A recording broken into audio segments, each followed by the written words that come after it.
दोस्तों एक सवाल का जवाब दो, क्या कभी आपने आसमान में तारे गिनने की कोशिश की है? शायद की होगी।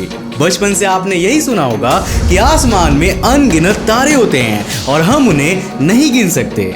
लेकिन क्या ऐसा सच में है? मिल्की वे यानी कि वो गैलेक्सी जिसमें हम रहते हैं, सिर्फ उसमें ही 10,000 करोड़ से भी ज्यादा तारे होने का अनुमान है। हमारे ऑब्जर्वेबल यूनिवर्स में कम से कम मिल्की वे जैसी 1 लाख करोड़ गैलेक्सीज मौजूद है। अगर हम हर एक गैलेक्सी में 10,000 करोड़ स्टार्स का एवरेज लेकर भी चले तो इस यूनिवर्स में कम से कम 10⁻24 यानी कि 1 सेप्टिलियन स्टार्स होने चाहिए। आई गेस इतने तारे को गिनना तो क्या, इसके बारे में सोचना भी हमारे लिए इम्पॉसिबल होगा। लेकिन क्या हम इन सभी तारों को अपने आसमान में देख पाते हैं? वेल जी नहीं। शहरों में तो लाइट पोल्यूशन के कारण कई बार एक स्टार भी देखने को नहीं मिलता। लेकिन अगर आप साफ और पोल्यूशन फ्री आसमान वाली जगह पर जाकर देखोगे तो आपको काफी सारे तारे देखने को मिल जाएंगे। एक एस्टिमेट के अनुसार हम इंसान धरती पर रहते हुए नंगी आंखों से 5,000 तारे ही देख सकते हैं। लेकिन यहाँ आपको ये ध्यान रखना होगा कि एक समय पर हम पूरा आसमान भी नहीं देख सकते। आधा आसमान हमारी ऑपोजिट साइड यानी कि हमारी उल्टी तरफ होता है, यानी कि धरती की दूसरी साइड जो है वहां होता है। मतलब हम रात के आसमान में ज्यादा से ज्यादा 2,500 तारे ही देख सकते हैं। और आप जिंदगी भर से ये सोचकर बैठे थे कि आप आसमान के तारे गिन ही नहीं पाओगे। अब इससे पहले कि आप तारे गिनने निकल जाओ, आज के इस वीडियो को बिल्कुल एंड तक जरूर देखना, क्योंकि आज मैं आपको अंतरिक्ष की दुनिया के कुछ ऐसे ही अजीब, अनोखे और इंटरेस्टिंग सवालों के जवाब देने वाला हूं। साथ ही मैं आपके लिए एक ऐसा चांस लेकर आया हूं जिससे आप अपने नॉलेज के दम पर 1 करोड़ तक की स्कॉलरशिप पा सकते हो, और वो भी बिल्कुल फ्री में। पर इसके लिए आपको इस वीडियो को बिल्कुल एंड तक देखना पड़ेगा, क्योंकि अगर मौका गवा दिया तो बाद में पछताना ना पड़ जाए। तो हेलो गाइस, मैं हूं कौशिक और चलिए शुरू करते हैं आज के इस नए एपिसोड को। दोस्तों हमारा ये यूनिवर्स करीब 9,300 करोड़ लाइट ईयर्स में फैला हुआ है, और ये तो सिर्फ उतना ही यूनिवर्स है जिसे हम ऑब्जर्व कर सकते हैं। इसके आगे भी यूनिवर्स हो सकता है, लेकिन क्या कभी आपने ये सोचा है कि स्पेस यानी कि अंतरिक्ष की शुरुआत कहाँ से होती है और इसका अंत कहाँ पर होता है? वो जो लेफ्ट साइड में आपको सबसे दूर वाली गैलेक्सी दिख रही है ना, वहां से, या फिर राइट साइड वाले ब्लैक होल से?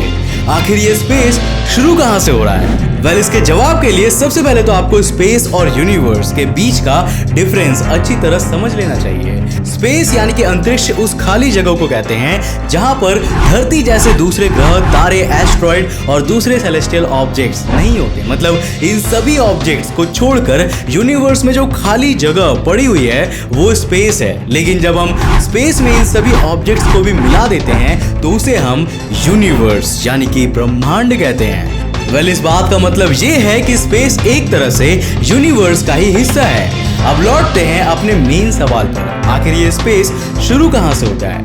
धरती पर रहने वाले हम इंसानों के लिए स्पेस धरती के एटमॉस्फेयर से बाहर निकलते ही शुरू हो जाती है। धरती के एटमॉस्फेयर और आउटर स्पेस को डिवाइड करने वाली लाइन को हम वॉन करमान लाइन कहते हैं, और ये सी लेवल से 100 किलोमीटर ऊपर अज्यूम की जाती है। मतलब अगर कोई इंसान या स्पेसक्राफ्ट वॉन करमान लाइन को पार कर जाता है तो हम कहेंगे कि वो इंसान या वो ऑब्जेक्ट स्पेस में पहुंच चुका है। वैसे एक बात तो है कि धरती पर बैठे हुए इस अंतरिक्ष की सैर का आनंद तो हमें तब मिलता है जब हम अपने किसी खास दोस्त के साथ बैठकर रात के आसमान को निहार रहे होते हैं।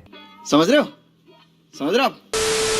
टिमटिमाते तारों के बीच रात को रोशन करता चांद अपनी खूबसूरती से हम सभी को अट्रैक्ट करता है। लेकिन अगर मैं आपसे कहूं कि जिस चांद में हजारों क्रेटर्स है और जिसकी एक डार्क साइड भी है, वो आपकी उस खास दोस्त को आपसे भी ज्यादा अट्रैक्ट करता है, तो क्या आप मानोगे? ये क्या लॉजिक है? जी हाँ, मैं बिल्कुल सही कह रहा हूँ। साइंस के अनुसार हर एक चीज दूसरे को अट्रैक्ट कर रही है, मतलब वो उस पर एक फोर्स लगा रही है, और न्यूटन बाबा की भाषा में इसे हम फोर्स ऑफ अट्रैक्शन कहते हैं। ग्रेविटेशन के यूनिवर्सल लॉ के अनुसार F इक्वल्स टू Gm1m2/r² होता है, जहां पर F फोर्स ऑफ अट्रैक्शन को कहते हैं तो G यूनिवर्सल ग्रेविटेशनल कांस्टेंट होता है, जिसकी value 6.67 × 10⁻11 newtons metre square by kilogram square होती है। वहीं m1 और m2 दोनों ऑब्जेक्ट्स का मास होता है और r दोनों ऑब्जेक्ट्स के बीच की दूरी होती है। अब चलिए पहले स्टेप में हम आपके और आपकी खास दोस्त के बीच के फोर्स ऑफ अट्रैक्शन को कैलकुलेट करते हैं। मान लीजिए कि आपकी दोस्त का वजन 60 किलोग्राम है और आप करीब 78 किलोग्राम के हैं। अगर आप दोनों एक दूसरे के सिर्फ 2 मीटर्स भी दूर बैठे हुए हैं तो इन सभी वैल्यूज को यूनिवर्सल लॉ ऑफ ग्रेविटेशन में रखने पर दोनों के बीच में फोर्स ऑफ अट्रैक्शन 7.8 × 10⁻8 न्यूटन आता है। जबकि अगर इसी फॉर्मूला में हम आपके मास की जगह मून का मास यानी कि 7.35 × 1022 किलोग्राम रख दे और आपकी दोस्त और मून के बीच की डिस्टेंस 3.84 × 10⁸ मीटर्स रख दे, जो कि 3,84,000 होता है, तो फोर्स ऑफ अट्रैक्शन 1.99 × 10⁻³ न्यूटन ही आता है। यानी कि यहाँ पर मून आपकी दोस्त को आपके कंपैरिजन में करीब 25,000 गुना ज्यादा फोर्स से अट्रैक्ट कर रही है। हाँ भाई, कैसी लगी आगे स्वाद? और आप ये सोचते थे कि थोड़े सजने संवरने और हैंडसम दिखने के बाद वो आपसे अट्रैक्ट होगी। आई गेस अब ये सब सुनने के बाद आप मेरे फैक्ट से चाहे इंप्रेस ना हुए हो, लेकिन मेरी कैलकुलेशन से खासा इंप्रेस हो चुके होंगे।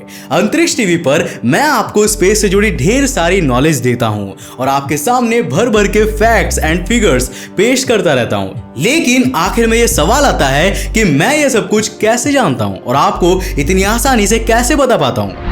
वेल, इसके पीछे लगातार नॉलेज को प्राप्त करते रहना, उसे रिवाइज करना और कांस्टेंट प्रैक्टिस करने का प्रिंसिपल छिपा हुआ है। साथ ही जब मैं आप सभी के साथ इस ज्ञान को बांटता हूं तो मेरी नॉलेज और स्किल्स और भी इंप्रूव होती है और मेरे साथ आपकी भी नॉलेज इंप्रूव होती है। अनअकैडमी के गेमिफाइड बैटल टेस्ट का भी कुछ यही मोटिव है। अनअकैडमी के बारे में तो आप सभी व्यूअर्स ने जरूर सुना होगा।